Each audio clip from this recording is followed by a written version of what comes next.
والواحد يناظر بالساعة 20 مرة. ليش؟ دقيقة فاتت أو دقيقتين، كأنه في سجن. والله إني أخشى أن اللي هذه حاله أن يبدله الله يوم من الأيام بالسجن، وما سجنه يكون في القبر، لاستهانتهم بالصلاة. كله من أجل الدنيا. موعد وين هو؟ موعد بالاستراحة، موعد بقصر أفراح، موعد بشركة، موعد بكذا، لكن الصلاة ما لها قيمة. عجلوها، أعطونا إياها. النبي صلى الله عليه وسلم يقول أرحنا يا بلال بالصلاة، جعلت قرة عيني بالصلاة، وهو يقول أرحنا من الصلاة. عجل. فرق بين هؤلاء وبين السنة.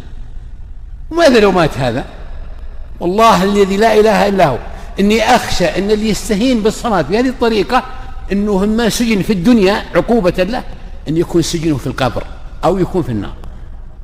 الاستخفاف بالصلاة وتهييج الأعوام، صلوا علشان إيش؟ أنت في روضة من رياض الجنة، الملائكة تحفك، يكتب لك صلاة وأنت في مصلاك، دعائك مسموع مستجاب.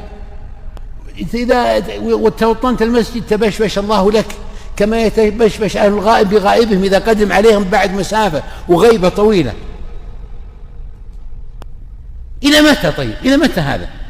وكل يوم منحدرين الناس إلى أسفل سافلين، يصير الدين أرخص شيء على الناس.